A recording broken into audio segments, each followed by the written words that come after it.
Salut tout le monde, réponse version courte de la question de Sabrina qui demandait sur un enfant quand on magnétise ou si on fait un soin, est-ce que ça intervient sur la mission d'âme? Rapidement,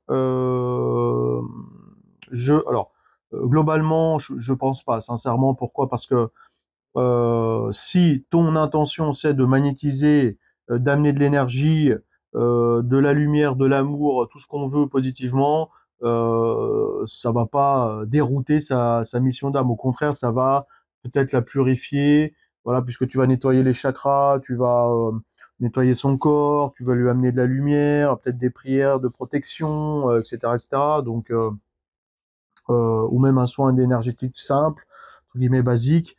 Non, ça se saurait parce que ça voudrait dire qu'à chaque fois qu'on magnétise, on détourne tout le monde de sa mission d'âme. Je pense pas que ce soit le but hein, intrinsèquement. Voilà. Alors, par contre, effectivement, deuxième possibilité, si c'est le cas, si ton intention c'est d'intervenir sur la mission d'âme, effectivement, il peut y avoir peut-être un impact. Donc ça, faut faire attention parce que ça voudrait dire que est-ce que c'est positif de faire ça? Non, je pense pas. Je pense pas que ton intention ce soit celle-ci. Donc si tu le fais en bonne intention, tu magnétises, tu travailles sur le corps, sur l'énergétique, sur les corps subtils, ok, tu purifies, tu lubrifies un petit peu tout ça, donc ça va, si tu veux, l'aider à, ça c'est ma vision, l'aider d'aller un peu plus clairement justement dans sa mission d'âme. D'autant plus sur un enfant, quoi. Bon,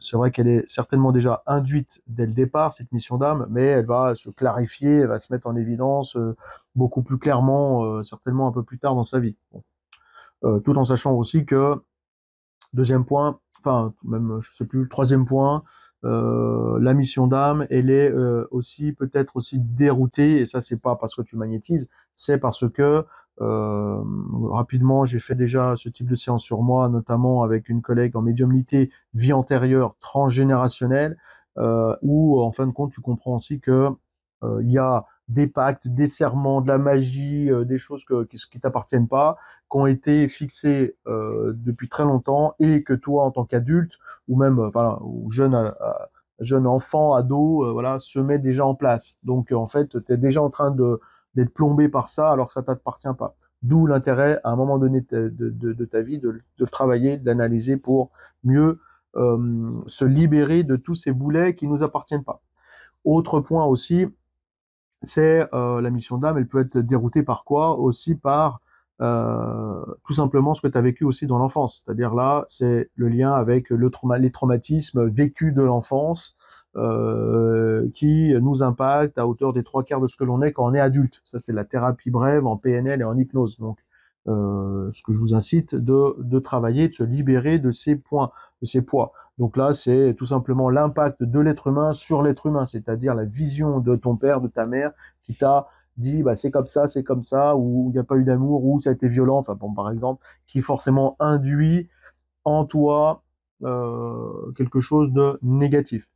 Et c'est pas parce que c'est quelque chose qui est négatif que forcément ça va te détourner de ta mission d'âme. Ça peut être encore autre chose. Par contre, ça risque de la ralentir, de la freiner, de la bloquer un petit peu. Bon. Il y a autre point important sur la mission d'âme, effectivement, d'en avoir conscience, surtout quand on magnétise au départ et qu'on est débutant. Bah, j'en ai parlé dans d'autres vidéos, c'est aussi toutes ces entités qui nous entourent. De fait, puisque s'il y a présence d'entités, que ce soit dans la maison et encore, effectivement, pour un bébé et un enfant, si la maison ou s'il y a des entités tout autour, à cause des parents ou dans la maison, bref, ou autour de l'enfant, effectivement, de fait, ces entités, elles ne veulent pas forcément toutes du bien. Alors, il faut encore faire la part des choses à l'intérieur de ces entités. Il y a les entités des âmes des défunts, de nos défunts. Et là, il faut encore sous-diviser. Il y a les entités des âmes des défunts positives ou négatives. Hein, ça dépend comment elles étaient avant. Généralement, bon, ça se nettoie. D'où l'intérêt de savoir le détecter, de l'analyser et d'être à la fois un passeur d'âme pour amener les personnes à la lumière quand c'est le moment et quand on peut le faire, et à la fois, à l'inverse, sur toute la gamme des autres entités négatives, notamment base astrale, où là, il faut savoir les détecter, voir la nocivité, d'où l'intérêt de se former en radiesthésie et en magnétisme pour permettre d'intervenir dans un soin, dans une séance magnétisme complète. Voilà. Parce que de magnétiser, c'est bien, mais dans ces cas-là, ça ne suffit pas, parce que c'est dangereux pour toi, parce que tu es en contact avec tes entités, tu ne le sais même pas, donc tu risques de te plomber. Tu risques aussi, si toi-même, tu t'es pas nettoyé ou tu n'as pas nettoyé les personnes qui arrivent, tu risques de choper les entités, les transmettre même à un enfant. Donc là, il y a le risque de transmission de l'entité. Alors c'est pas ta faute, hein, c'est que les entités, il faut savoir qu'une personne sur deux a des entités sur elle. Donc c'est comme des puces, comme des poux dans la tête, si tu veux. Elles sautent d'une personne à l'autre, donc elles se baladent.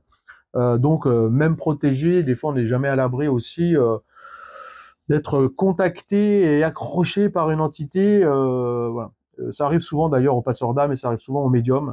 Parce que dès qu'on se balade, on est sollicité tout le temps. Donc, faut aussi apprendre en magnétisme et en médiumnité, quand on sait le faire, ensuite, apprendre à bloquer un petit peu tout ça, parce que sinon, t'as plus une vie, et que tu parles toute la journée aux entités et t'es sans arrêt embêté, quoi. Voilà. Voilà, donc ça s'apprend. Hein. Ça s'apprend et c'est important de savoir le faire. Et pour terminer, bon, donc globalement, non, ce que tu fais, ça n'impacte pas forcément sa mission d'âme. En tout cas, il faut que ton intention soit positive, surtout si c'est qu'un soin. Voilà. Par contre, effectivement, faut prendre conscience que même un bébé, même un enfant, moi je vois bien, j'ai un exemple très rapide. Là, j'ai eu un enfant là dernièrement. Les parents sont venus en même temps. L'enfant avait des entités, mais aussi parce qu'il vivait dans une ferme qui datait de 1850.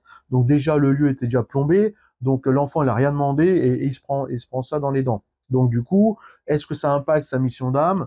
Peut-être, parce que si ce sont des entités négatives, ça peut le tirer dans le négatif, ça peut le rendre malade, voilà. Donc finalement, c'est moins facile à atteindre sa mission d'âme.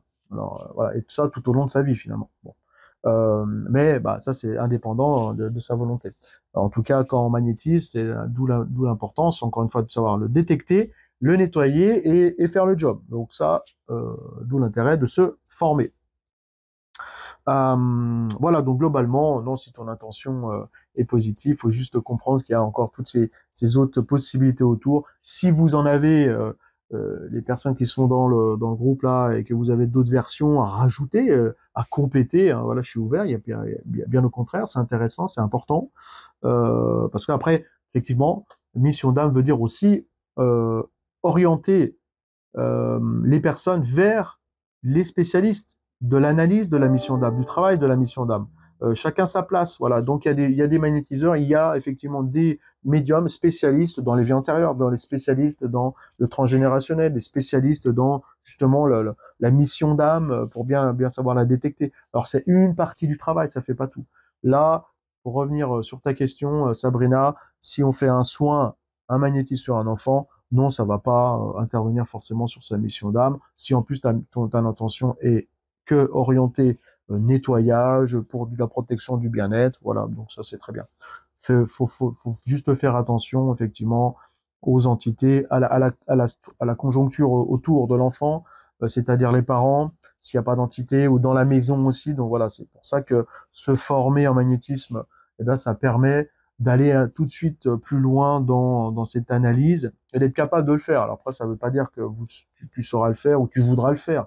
Ça, c'est dans ton chemin de magnétiseur ou de magnétiseuse, hein, chacun sa place. Bien. Alors, en tout cas, moi, dans les formations, ça, sachez que vous saurez le faire. Bien, donc j'espère que ça a répondu à ta question et puis n'hésitez pas aussi vous toutes et tous d'en poser d'autres et d'avancer tous ensemble un peu plus rapidement maintenant sur le contenu, sur des techniques, voilà, n'hésitez pas à poser vos questions, de partager et au plaisir de vous retrouver dans les prochains lives aussi pour se présenter, pour accueillir les nouveaux et répondre à vos questions et avancer tous ensemble. Voilà, merci, allez à bientôt, bye bye. Et puis je vous remets aussi une autre vidéo, la version longue, beaucoup plus dans le détail. Allez, à bientôt pour d'autres réponses et d'autres questions. Salut, bye bye.